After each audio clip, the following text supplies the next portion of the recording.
Divisions have emerged in the European Union's policy towards Ukraine after the Dutch foreign minister slapped down a senior EU official for announcing on Twitter that he had suspended work on a trade agreement with Kiev. EU foreign ministers arriving for talks on the EU's relations with Ukraine and Russia said on Monday that the door was still open for Ukraine to seal a far-reaching trade and political agreement with Brussels despite Kiev's last-minute decision in November to pull back from signing the deal. Dutch Foreign Minister, Frans Timmermans, sharply criticized EU enlargement chief Stefan Fuele, the official in charge of negotiations with Ukraine, who announced on Twitter on Sunday that talks with Ukraine were on hold because Kiev had failed to give a clear commitment to sign the trade deal. "I think making policy on the basis of a tweet notice by Mr. Fuele is perhaps not the best way of approaching this issue," he told reporters. "There was no reason from a Dutch point of view to suspend talks. I believe the best signal we can give Ukraine is simply that the door is still open," he said. Fuele's decision reflected growing frustration among EU officials at what they see as the inconsistent position taken by President Viktor Yanukovych,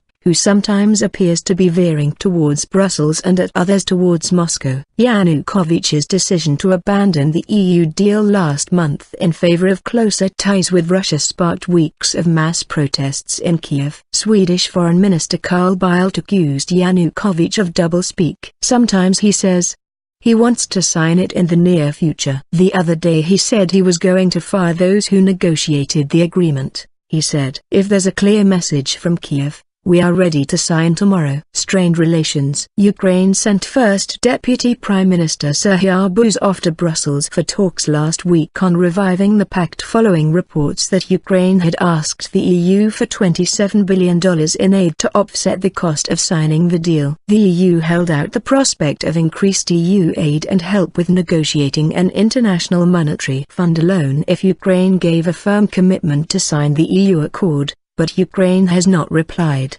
Fuele said on Sunday. A Kremlin aide made clear on Monday that Russia was ready to extend a credit to Ukraine to help Kiev cope with its economic problems and keep the country in Moscow's orbit. EU foreign ministers were set to hold talks later with Russian Foreign Minister Sergei Lavrov, and diplomats said they would try to reassure him that an EU-Ukraine deal would not harm Russia.